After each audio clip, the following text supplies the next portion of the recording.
Assalamualaikum warahmatullahi wabarakatuh. Selamat pagi, Om Swastiastu, Namo Buddhaya, salam kebajikan. Yang kami hormati para profesor, para senior, serta sejawat sekalian. Pada kesempatan di pagi hari ketiga ini, kita akan berjumpa dalam session Meet the Expert tentang leadership Hoxi, bagaimana pengembangan leadership SPOG untuk menurunkan AKI di kabupaten kota. Pada kesempatan ini akan diawali oleh Profesor Dr. Laksono Trisnantoro MSc PhD, kemudian dilanjutkan oleh Dr. Suryo Hadiono SPOG Subspesialis Opjinsos tentang bagaimana peran konkret Hoxi dalam leadership SPOG untuk penurunan AKI dan AKB Kabupaten AKI di Kabupaten Kota, serta Dr. Muhammad Hud Suhargono, Spesialis Obstetrik Ginekologi Subspesialis Opjinsos tentang implementasi leadership dari praktek quality improvement menjadi gerakan bersama Penakib. Kemudian dilanjutkan dengan Dr. Henry Sulistianto SPOG Subspesialis Opjinsos MMRS tentang implementasi digital leadership dalam pelayanan KB di rumah sakit dalam penurunan AKI dan AKB. Baik, Bapak Ibu sekalian, kita akan memulai di session pertama dengan Profesor Laksono. Selamat pagi, Prof. Selamat pagi, bisa dengar? Sakit, Prof. Terima kasih, Prof, akan kesempatan yang diberikan Prof pada pagi hari untuk memberikan sharing kepada kami. Prof. Dr. Laksono Trisnantoro, beliau adalah staf khusus Menteri Kesehatan RI bidang ketahanan resiliensi industri obat dan alat kesehatan. Beliau juga dosen dan guru besar di Fakultas Kedokteran Kesehatan Masyarakat dan Keperawatan UGM. Kami persilakan, Prof. Terima kasih, Bu Pita. Assalamualaikum warahmatullahi wabarakatuh. Waalaikumsalam. Selamat pagi dan salam sejahtera untuk kita semua. Om Swastiastu, Namo Buddhaya, salam kebajikan. Terima kasih atas undangannya untuk memberikan, ya sebenarnya bukan masukan, ini harapan nih. Harapan untuk teman-teman Opskin ya. Jadi saya bukan orang Opskin dari SPOG, bukan. Saya dari Ilmu Kesehatan Masyarakat, dan ini memang berharap banyak untuk teman-teman SPOG ya. Saya boleh share screen ya, Bu Prita ya? Monggo, Prof. Sudah kelihatan ya? Sampun. Nah, alhamdulillah. Ya, jadi ini ada satu judul ya yang menarik ya. Siapakah pemimpin di kabupaten kota untuk mempercepat penurunan kemiskinan ibu?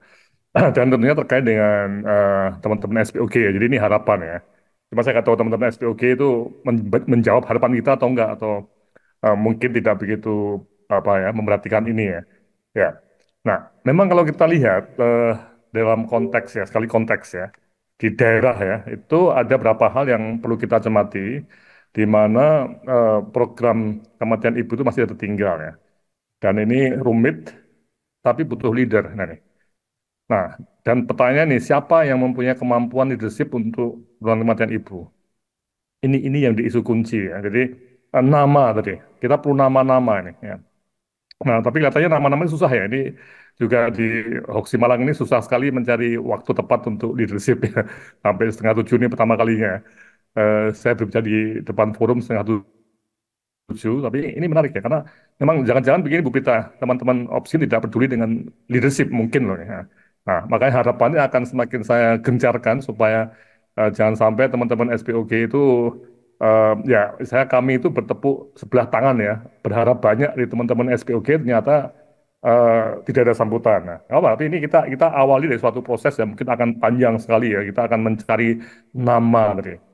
Dan kegiatan ini merupakan bagian dari teman-teman Hoxi yang saat ini, tapi sebelumnya udah ada meeting mengenai eh, persiapan, dan harapannya pasca pertemuan Hoxi ini akan ada pelatihan-pelatihan leadership di level kabupaten kota untuk teman-teman SPOG yang mungkin tertarik ya. Jadi nama tadi ya, dan ini yang menjadi isu kunci ya. Ketika kita bicara mengenai tantangan ya, nanti isinya nanti ada tantangan, ada prinsip-prinsip transformasi ya, di mana ada data lokal ya untuk adrenalin, kemudian jaringan sosial dan sebagainya, dan siapa ini. Nah, poin keempat siapa ini dan mulai dari mana pengembangan leadershipnya ini. Ya, tantangannya kalau kita lihat ini saya belum sempat di Pak Ilhami untuk pakai data yang terbaru ya, tapi data yang sampai Agustus 2022 ya, udah agak lama ya. Ini seperti ini ya, eh, banyak kota, kabupaten kota yang tinggi ya jumlah kematian ini absolut ya, dan saya cenderung menggunakan data absolut karena data absolut semakin bagus dan ibu hamil 9 bulan itu mustahil kalau tidak dikenal oleh masyarakat sekitarnya ya, karena lama prosesnya untuk melahirkan tadi ya. Nah, jadi bagaimana mengurangi tadi? Ya nih. Nah, ini yang menjadi isu kunci ya. Karena jangan-jangan di daerah yang tinggi ini ya, saya nggak tahu yang tahun 2024 ya, mungkin Pak Ilhami nanti ada datanya ya, itu juga masih tinggi juga. Nah, ini yang menjadi isu kunci karena dibanding Asia Tenggara kita masih ketinggalan ini. Nah, ini. Dan ada desentralisasi, di mana bupati wali kota itu yang menjadi pelaku utama untuk kesehatan ya. Jadi bukan Menteri Kesehatan atau Presiden ya, tapi kesehatan itu didesentralisasikan. Nah, sekarang poin kedua ketika masuk ke lokal tadi, ke pemerintah daerah ya, bupati wali kota tadi, bagi pemimpin, apakah prinsip-prinsip transformasi ini yang ada gambar seperti ini dapat dipakai untuk mengurangi kematian ibu.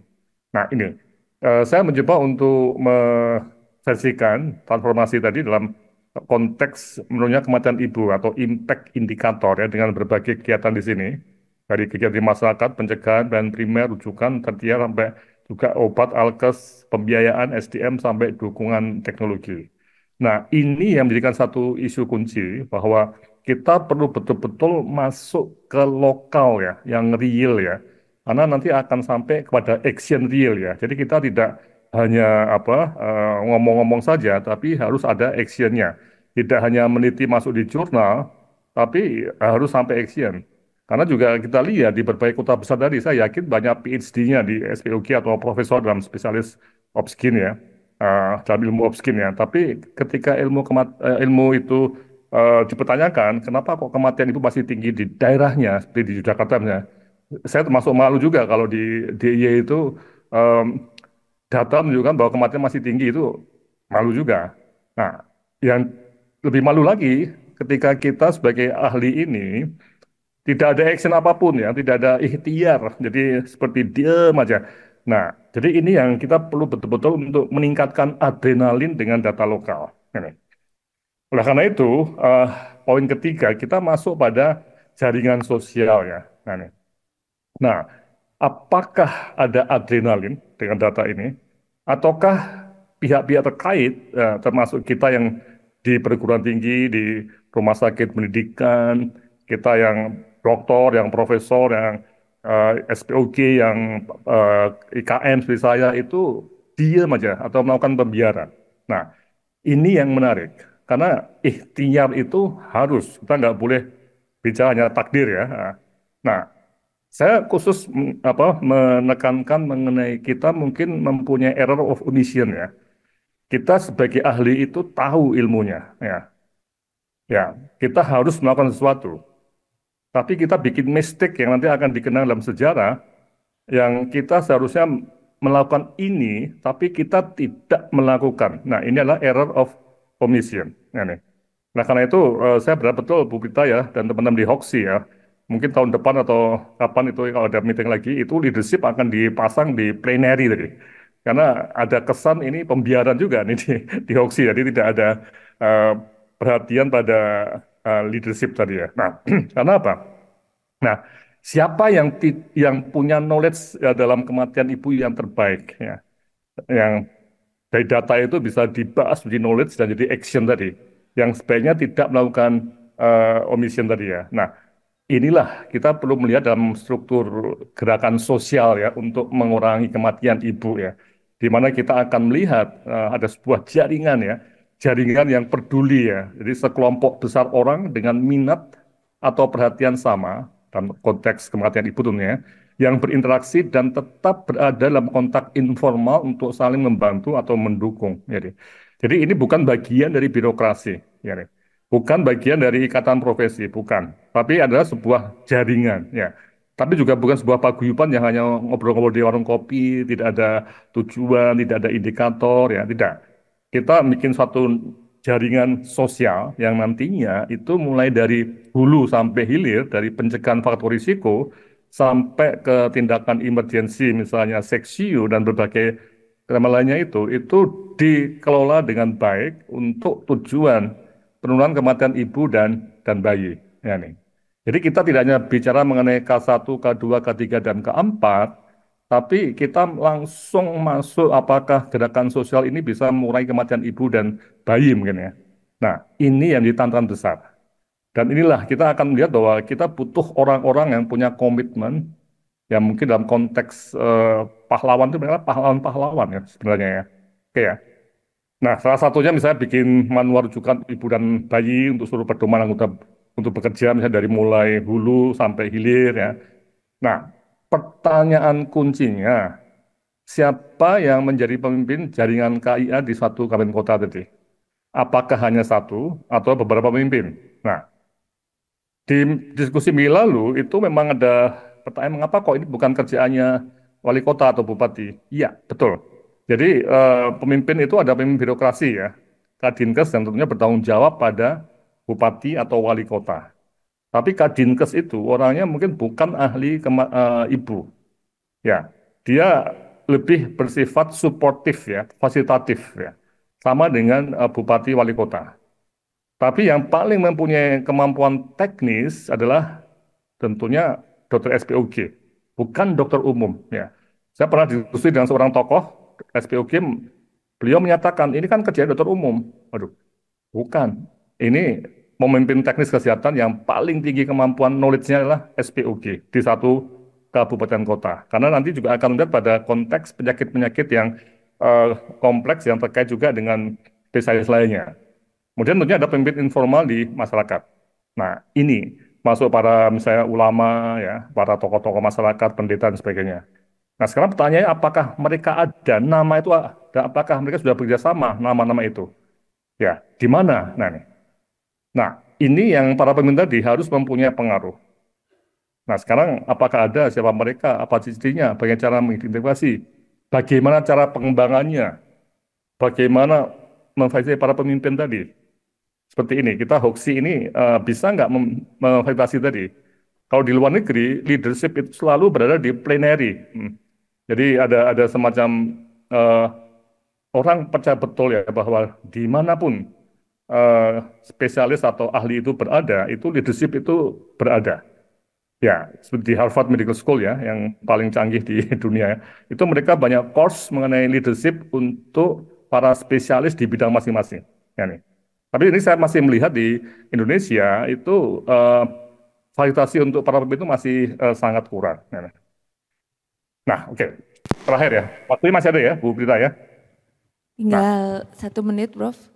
siapa pemimpin tadi dan dari mana pengembangannya ya. Nah, ini yang kita lihat ya. Jadi ini tentunya SPOG ini ada ya yang di backup oleh mungkin dokter umum atau di backup juga SPOG yang tertier ya. Nah, dan mulai dari mana? Nah, nih. Nah, sudah ada ketua tim AMP, sudah bekerja. Ada, seperti kasus yang di Bekasi men ya. Ada nama-nama, dan ini perlu betul-betul dikumpulkan dan dilatih leadership. Dan apa indikatornya? Ya tadi, penurunan jumlah kematian ibu. Nah, bagaimana caranya? Bisa pakai SLO, pakai meta leadership. Tapi kembali, saya berulang-ulang akan menyatakan bahwa indikatornya penurunan jumlah kematian ibu. Bukan K1, K4, bukan anemia, bukan masalah-masalah T3, enggak. Tapi kematian ibu turun atau tidak. Nah, contoh adalah meta leadership. Ini satu tools untuk leadership yang nanti bisa kita bahas kalau ada waktu ya. Jadi bagaimana kita bisa membuat sistem itu yang kompleks itu menjadi lebih terkelola, ya, tergantung pada person, ya. Nah, nih ciri-cirinya itu ada nggak? Kemudian situasinya, data itu dipakai nggak? Kemudian connectivity, bagaimana komunikasi antar pemimpin. Ya, karena waktu sedikit ya, silahkan nanti kita bahas. Jadi yang penting alat ini dapat dipakai untuk SPOG, manfaat satu, manfaat dua, termasuk menavigasi kompleksitas tadi ya di satu daerah.